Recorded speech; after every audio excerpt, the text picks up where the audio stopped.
Moving on with the mass media, print media, and photojournalism, a photograph by this reporter, photojournalist Margaret Burke White, a very famous female uh, photographer who's really very much into flying, explore adventurous missions, jobs, travel to different places, being sent to different places, for example, Soviet Union, to cover the news, to photograph the people there. First of all, let's try to understand this photograph first, and then we can understand, and then we will try to understand this photograph as a part, as something that you will see on a newspaper, for example. It's too well. I have to remind you that just a photograph, for example, a gelatin silver print, we see this on a gelatin silver print, or for us to see it on a newspaper with those half-tone prints, along with many texts and other photograph surrounding it. It's a very different. These two are very different experience, and gives us almost a different angle. That's something I want to remind you. But back to this photograph first. Should be easy for us to get the first layer of it. World's highest standard of living. We have driving nice cars, a family with a pet, driving on a highway, and there's no way, then the line goes, there's no way, like the American way. It's a very standard American dream. And it's an ad on the street, and in front of it stands a line of people struggling to survive in low-income community, likely waiting to get bread, to get the bread, the bread line, the Kentucky bread line, a very crucial and cruel contrast social condition, just presented right in front of your own eye, and it's a image that's full of impact, right? So it's really suitable for print media, right? Because on print media, you can imagine how it can dramatize the whole layout, right? This is part of the society. You're able to see it just like a window. You're looking out of a window, see this kind of a scene like this. It will dramatize you. It gives you a more impact that, oh, America, there's this huge inequality that's happening in America. That we need to do something, things like that. But that's the first layer of it.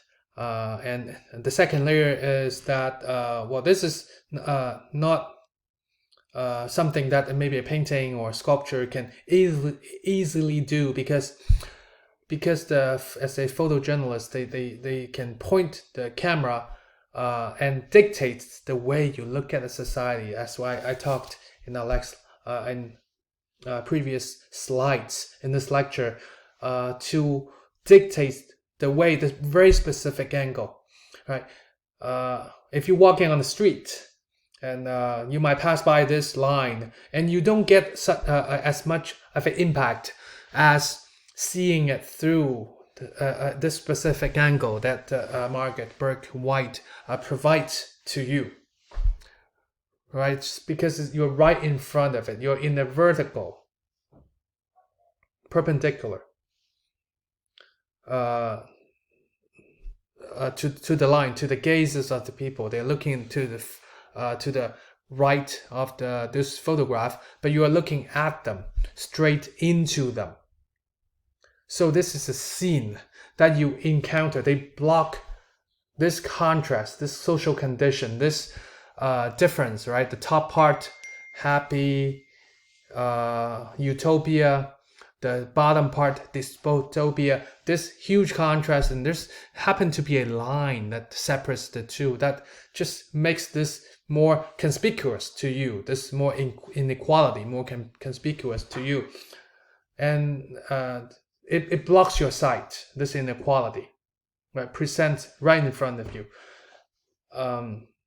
That's one thing. Another thing that I really appreciate about this photograph is that I want to use the word interchangeable. What do I mean by that? It might confuse you. If you look at the maquette, for example, a model of the society, of a scene, of something, of a street, you randomly take a photo of the street. You see the people, the little figures on the street, buildings, trees, cars driving along the boulevard, right? You get a scene of that. And a lot of these elements, they're interchangeable. The car we can move it somewhere else, and maybe in the next moment the car will change its place, right? If you take the photograph 2 seconds later, the car will not be there. Or if you just move your angle a little bit to the right, to the left, and you get a different building. You still get a building, but you get a different kind of a building. And then maybe you include different people, different figures or maybe different lampposts, all different things in the photograph, right? That goes without saying, right? What do I mean by interchangeable is this is something that a window into the society. But for example, this line, let me say, if you put all these people into the ad and move the car out, right? It's dare for me to imagine this. Move the car out, there's people driving on the highway happy ever after, and this family American dream driving on the highway, and the ads are these a line of people. It's possible too, right? It's also as ironic, interesting, like this, right? It's interchangeable. It's two very contradicting topics. But you can put this poor inequality, low income struggle of reaching American dream into the ad, right? Maybe it could be some kind of an ad, some kind of non-profit organization posts, right? And then we still have the rich driving their car on the highway. That's also very ironic way of doing things. And in society, that's what we see. Everything's interchangeable. You can change the next moment, the scene changes, but you're living in a society, but the inequality doesn't change. So this could be a coincidence, right? But Margaret Burke-White were able to capture it. This precious coincidence captured in Margaret Burke's work. And even and this line can maybe go here, put somewhere here. So everything, that's what I mean by everything is interchangeable. At the bottom part, move to the up, on top, this one move down. This can be real people. This can be the people, part of the ads. Doesn't change that social condition. And what's interesting is this is also a black and white photograph. And you see the white, the black, the dark, the shade, light and shade, right? Black and white is all conveys a message through all the light and dark combination of all kinds of light and dark, right? And this is a combination of light and dark, and it's all kind of equally spaced. These lights, some white here, some black, some really bright, darker right here, and that makes the color, the different if we just look at a pure visual thing, right? We just don't try to omit all this, if this is a figure, a face, or we just think of it as a color, combination of the color. This combination of color can change places. So this interchangeability of this photograph can make this scene more real to you, just like how you go out and experience it, right? Maybe you can go out and kind of try to feel what I mean by that. To feel that you are in front of this photograph, but this interchangeability makes you feel like you are right in front of this line of people. You're right in front of this ad. Okay, that's a photograph. Impactful enough, powerful enough, and when we move it onto the print media, a newspaper, that effect, right? Remember the surrounding of this photograph, the text with the headline, the title, all the designing of the whole layout, the editor design, right? Make this like a scene, make it a scene. This effect can be amplified. And that's how photograph coupled with print media can impact or change, and change forever, the way people look at the world. Well, industrial revolution, the factory, the mass production of products in the United States, the capitalists' way of producing products. And Margaret Burke White, another photograph of a dam, becomes the cover of the cover page of the Life magazine, which was widely circulated at the time. And later I'm gonna show you another show and tell story to show you a real live magazine, and kind of read that magazine all together and see what we get from it. Again, another photograph, big machine amplifying the power, the lines, the holes of the machine. And where are the people? The people are so small, so we can just emit them. A very vivid, high contrast, light and dark, vivid illustration of the power of technology to dwarf humankind, right? We're just one cog, right? The factory workers, they're just one little cog inside of the machine, right? Where's the humaneness of these people? It doesn't matter anymore, because it's all about the capitalist mass producing things and to feed into the market. First women wore to report in war correspondents in the Air Force, like, as I said, Margaret Burke White, very into flying, very into taking the bird's eye view and photographing the bird's eye view of cities and wars and places. First one on a bombing combat mission. And remember, this is a time in the early 19th century. In the early 20th century. This is a time when women were still defined by their husbands, right? Didn't get the chance to vote and judged, but they were judged by the quality of their housework. Margaret Burke White set the standard for photojournalism and expanded the possibility of being female. You don't have to just be housewife. You can go out just like man and explore the world and convey to the world what you see, the very specific and special angle that you see the world, and you can convey that to the world. Photojournalists, a female that at the early time of print media, of photojournalism, that changed how the general public see the world.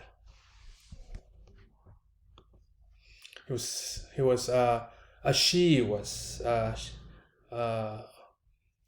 sent to even Soviet Union to cover the news. And again, this is another two examples of Burke White's works dwarfing humankind inside of in front of machines. And her work was included in the Family of Man exhibition in your textbook, which is in your textbook, very important exhibition, Family of Man, right after the World War II, as to advocate for the unity, solidarity of mankind, first exhibited in the United States and later traveled around the world and attracted millions of visitors to see the exhibition. So this is this is a pinnacle at the time, a pinnacle moment or exhibition for the power of photography, which I will we'll discuss it more in depth in next lecture. But it's in your textbook for this week. And then we move to France, to Europe, and to pay a visit to this artist, Henri Cartier-Bresson. It's him who coined the term the decisive moment. This is when the elements lined up for the strongest image, not 1 second earlier, not 1 second later. What does that mean? Decisive moment photography is the simultaneously recognition in a fraction of a second of the significance of an event, as well as the precise organization of forms which give the event its proper expression. Next fraction of a second, when this feet stepped into this puddle of water, everything will change. It's right at that moment, as that moment when this figure, right, then this person is about to step on the water, that gives you all this this expectation, that's this mental eeriness that, oh, what's gonna happen when this silence, this mirror-like water, right, very quiet, this silence was broken by this person, right? What's gonna happen? That's kind of it's that moment that he captured, that he claims, right? There's such a moment, and for photojournalists, so for photographers, it's their job to capture that moment. A little bit similar to Muybridge, right? Photographing the horse, running of the horse. If we just see the horse running, it's too fast for us to capture every single, the position of the legs, how they move, right? So we have to photograph that. And a similar logic in that, the world changes so fast. People behavior moved around so fast that there's it's embedded, this different decisive moment, and photographers, that their job is to find those and be able to capture those moments. It takes very specialized skill and experience. And this is one example of that kind of photograph, a decisive moment behind the Gare Saint-Lazare, the big boulevard. The Gare Saint-Lazare, right here. And we have another example of that, the decisive moment that the boy was full of joy, delightfully running forward with 2 wine bottles in his hands. And you see this facial expression of looking at them, and the focus on the street. You can see it's it's not very straight, but it's that decisive moment is able to capture that proud, right? That this little boy was so proud in what he's doing.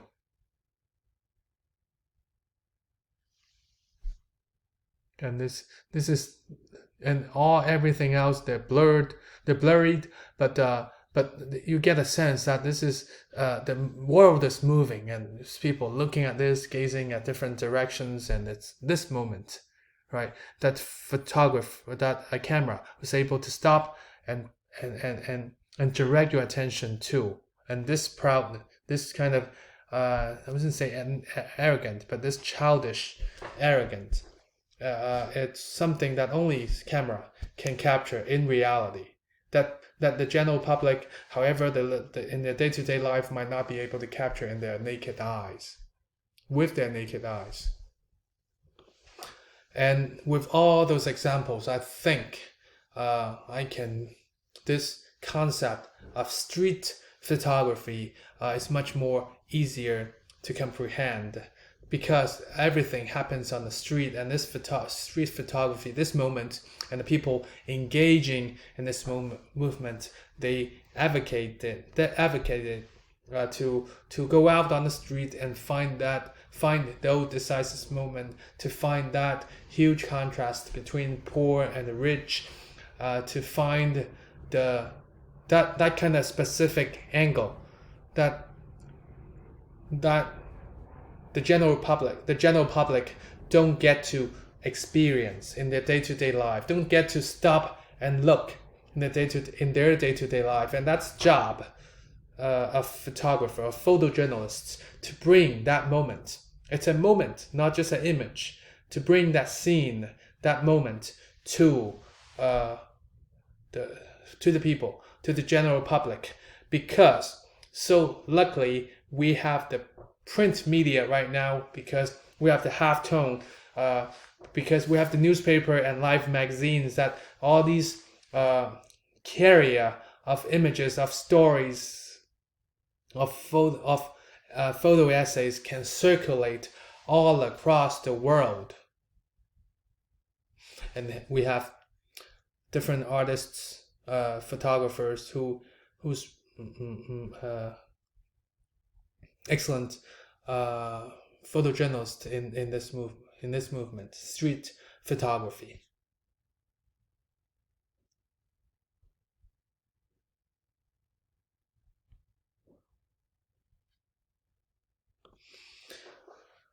For street photography, maybe I can offer one last example. That is Ouija, which is his nickname, Arthur Felix nickname. His specialty is to capture the crime scenes.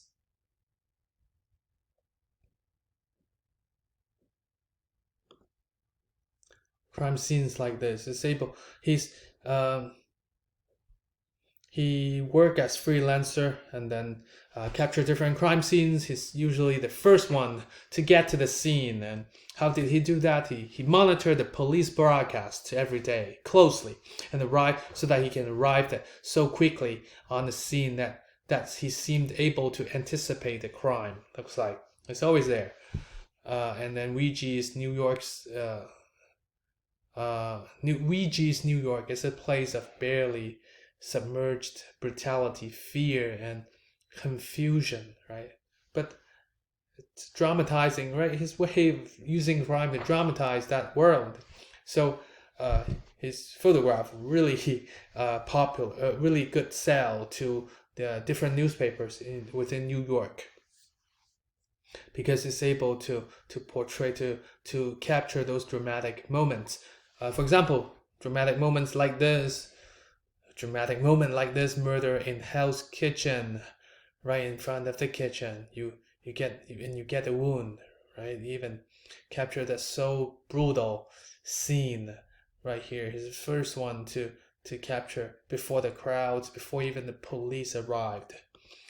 And it's through Ouija's works you get a very interesting you get a taste of how the crowds reacted to the crimes, right? To them, crime is a little different, a little distant, a little remote to them. It's not something that's so daunting, right?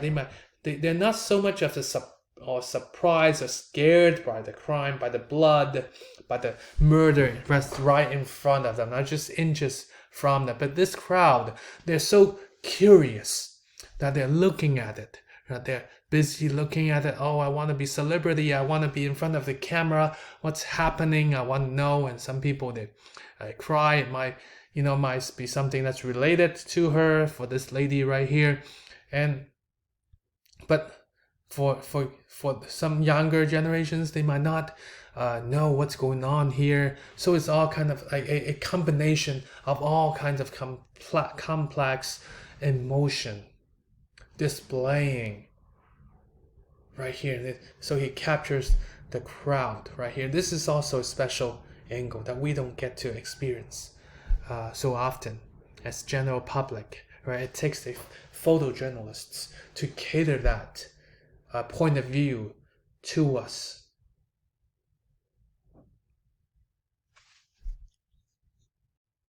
So it captures what is, I think, the success of this photograph is it doesn't only capture uh, what happened at the scene, right? Because it's the audience. Don't they don't have so much involvement into the murder, right? They're the crowd. They're the one who feel curious about this what just happened, however brutal it is.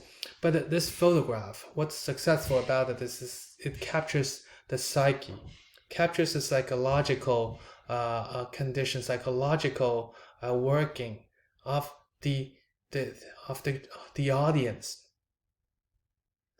of the people on the street so vividly.